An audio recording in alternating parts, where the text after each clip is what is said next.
Hey guys! Before Christmas, I got a request to do a Q&A. I asked you guys to drop some comments and some questions in one of my previous videos before Christmas. So I finally got around to doing it. So yay me! Yeah, it only took me like forever. But yeah, this was originally requested by 21MK, and basically I've got all the questions written down in these little cards. Please don't judge me for my shocking handwriting, so bad. So yeah, it's quite a mixture of different things. So let's get started. So 21MK originally, I don't know, was my camera? Yeah, it's fine. Originally asked me when we were talking about the request, originally asked me what I would do if Big Bang's contract was not renewed or they disbanded. So, a really cheery question to begin.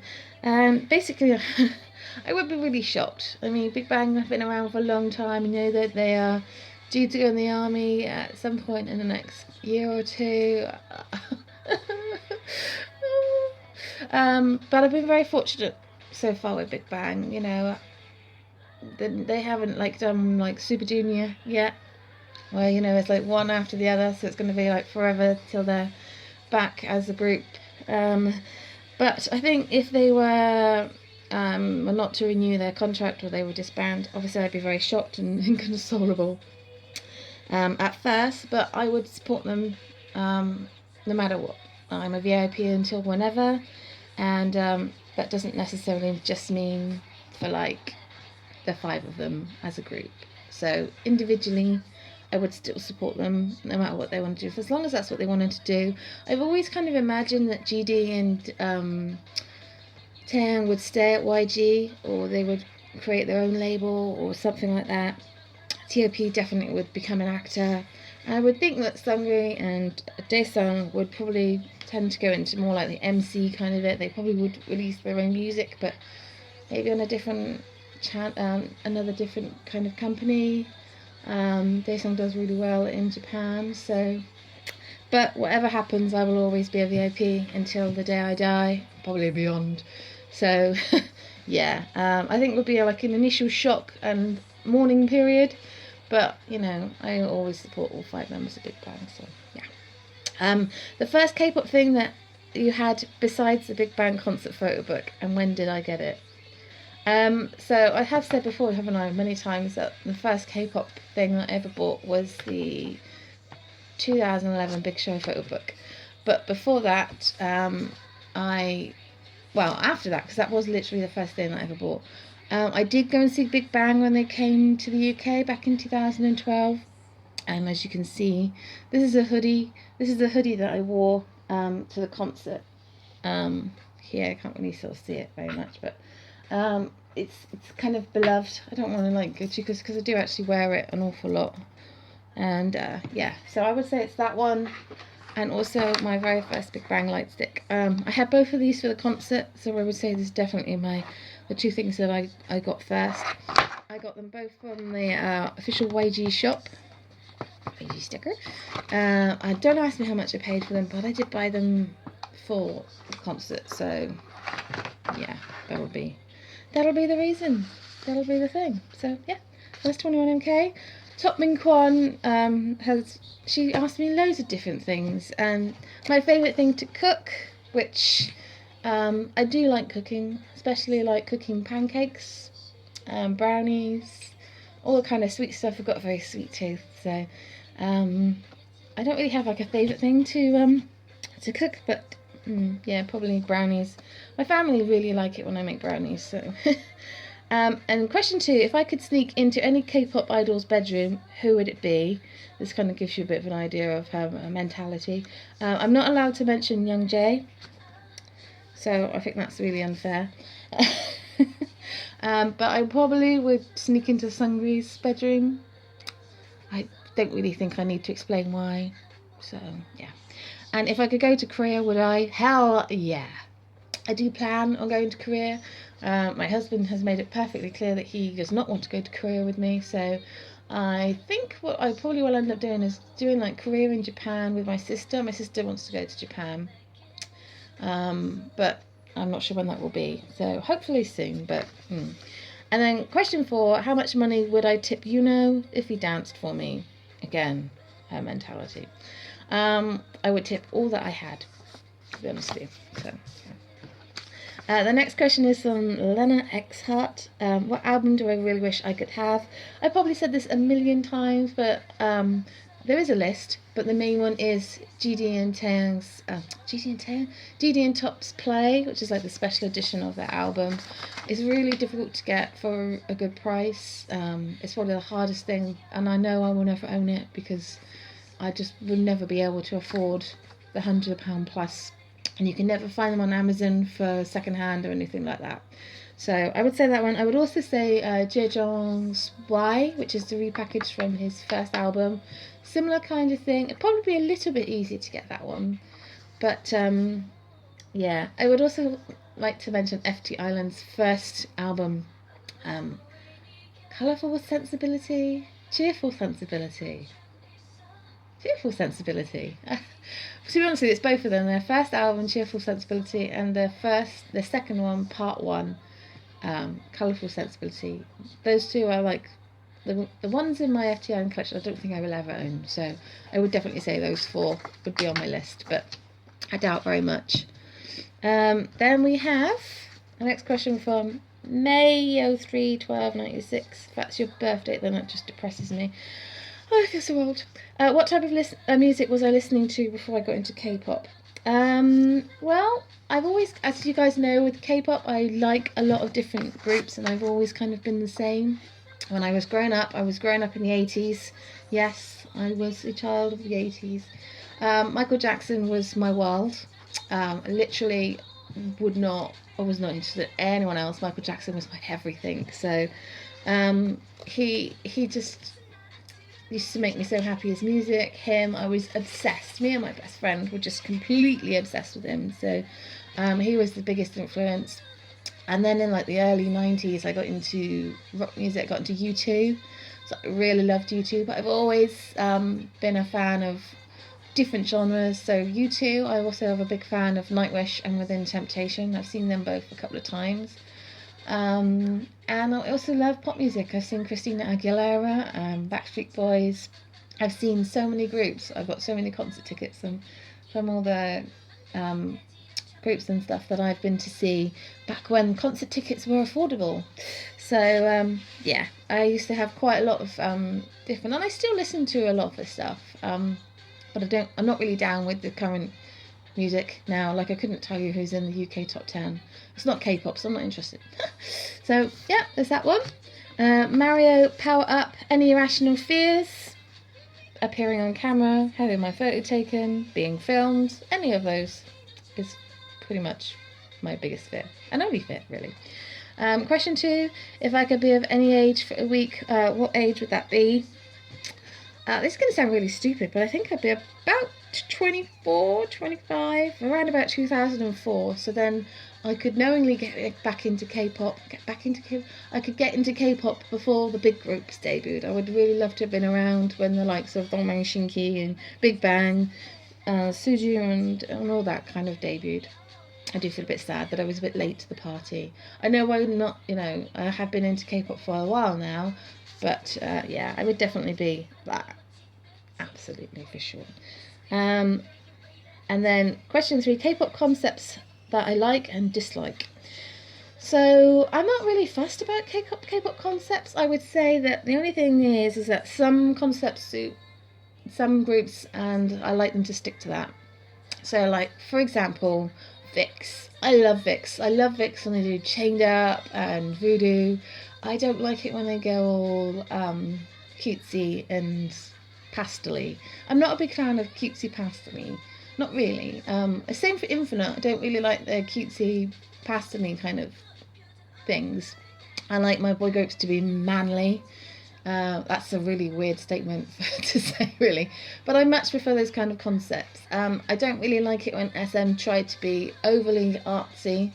But some do. I mean, for FX, when I think that SM do a really good job with them. But sometimes, like, I find it a bit too much. And sometimes if it's too strong, then it can take away from, like, the actual thing. I also hate it when the concept doesn't match the music video or the song. Like, you can see teaser videos and the photo books and stuff like that, and they don't actually match like the concept of the album or anything like that. That kind of annoys me. But other than that, I'm not really that fast. It doesn't, I have my favourite groups. I look forward to their comebacks, and most of the time I love it. So yeah, K-pop song that brightens my day. So one of my favourite K-pop songs that have always made me smile, this might sound a bit random, is actually a song by Newest, and it's called Not Over You. It's off their Action mini album. Hello. Oh, it's one of my cats. It's just a really happy, bright, cheery song, and ever since I've heard it, I'm just like completely in love with it. So yeah, that's always kind of been my happy song. I have a few, so I also have a bit of a soft spot for Teen Top's No More Perfume. Don't ask me why. It's kind of around the time I got into K-pop, and that song just makes me smile. It shouldn't do, but I really love it. Infinite, She's Back, GOT7's A, Girls' Generation's G, BAP's Crash, and actually the Chok Chok song, Can You Feel It by D&E. That's like probably the song that I kind of play the most at the moment. I just love that song so much, and it always makes me want to just get up and do the dance. So yeah, that's pretty much it. Anyways, so Rudy Farr, British sitcom, which is my favourite, and if I could choose 5 members from any 5 groups to interview, who and why. So it's my understanding that really you're into British sitcoms.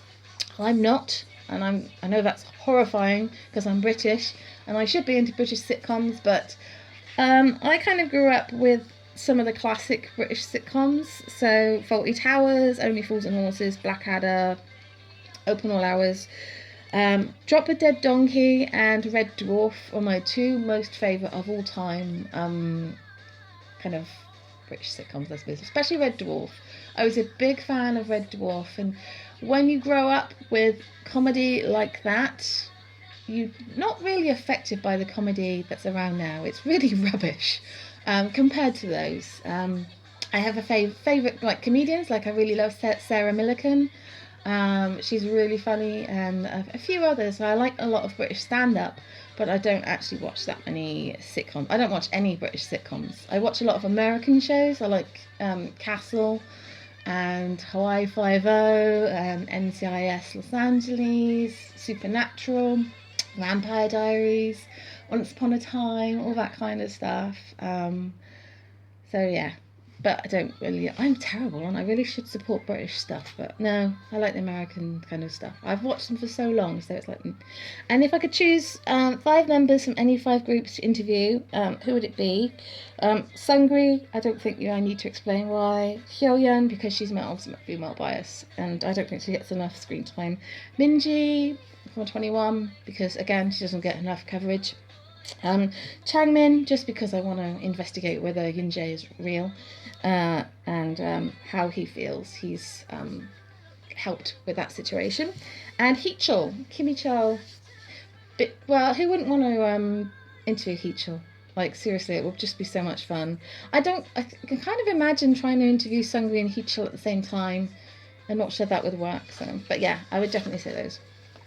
And then, So I just realised how long this video is. Sophia, if you could spend the day with one person, not just K-pop, who would it be and what would you do? If I was to choose a non-K-pop, it would be my gran. She passed away a couple of years ago, and I would like to see her again very much. She was very special to me, and I didn't get to see her as much as I would like. So, and then if I was to choose Sungri, would definitely be my K-pop one as well. So I don't need to explain that to you, and I wouldn't tell you what I would do. And question 2, which rookie debut this year impressed me the most? Monster X, by far and away the best rookie debut ever. And then this next one is from, oh my god, Kitsune. I was saying, oh my god, I don't know either. Song that represents K-pop. Do I prefer ballads or up-tempo? And if my bias was an animal, what would it be? So the song that represents K-pop for me would be I Need You by BTS. I really feel I've got them down here actually. I really feel these albums were so important this year. So many new fans joined the ARMY fandom, and I've been a fan of them since the beginning. So I feel like this year was a real turnaround. They got so popular. I think I Need You was an amazing song, and I really feel it defined 2011, because it just goes to show that if you create good music and you're talented, it doesn't matter what company you're from. So yeah. Do I prefer ballads or up-tempo? It depends on who's singing it. That's pretty much all I can say. I like both. But it does depend. Like I've said before, I think certain genres suit certain ones. I do enjoy it when Dongbang Shinki or JYJ or someone like that do like ballads. The likes of 21, BAP, Vix and Infinite, I like a more up-tempo kind of thing. But I still love like the vice versa, if that makes sense. So yeah. And then there's groups like Big Bang and BTS and Girls' Generation that can do both equally brilliantly, and that I love. So yeah. And then if my bias is an animal, it would be why. Well, Jaejong is my ultimate bias, so I would like him to be a cat because I'm a cat lover, and he could lay on my bed and I could rub his belly. I could say Sungri as well, but he'd be a panda, and we all know why. So yeah. So yeah, that's that one there. Then Exotic Babies 97. Where do I see myself in the next 5 years on YouTube? I have no idea. I literally have no idea. I'm just kind of winging it. I've got a lot more people subscribed to my channel, which is great, but I'm really not sure where I will be in 5 years. That's the honest answer. Which comeback do you think was the best this year? And apparently I'm not allowed to say Big Bang, so I will say BTS, because they've had 2 amazing comebacks this year, and yeah, that's pretty much it. I'm looking forward to comebacks that come in this year, but we shall see. And then the last one is, I got this twice actually, from Anish Khan and Shin Velvet Bang. How did I get into K-pop? So this is my last question, and I got into K-pop because I was on YouTube, and I don't know how, but I managed to stumble across the music video for SHINee's Lucifer. This destroyed my life. So yet again, thank you so much, SHINee, for destroying my life. Basically, yeah, it was the first music video that I ever watched, and I don't think that there is a fan cam from that era that I have not watched of Taemin. He destroyed my life. And yeah, that's pretty much how I got into K-pop. It was around about the summer of 2011, and I just became obsessed with SHINee. And then I kind of got interested in other groups like Infinite and Super Junior and Beast and MBLAQ. And then eventually I got into Big Bang and girl groups. So yeah, that's pretty much it. Bloody YouTube, eh? Anyway, I hope you guys have enjoyed. If you've got any further questions, I'll just answer them in the comments below. I'm really sorry that this was almost 20 minutes long. Thank you for still being with me. Till next time, guys. Ciao!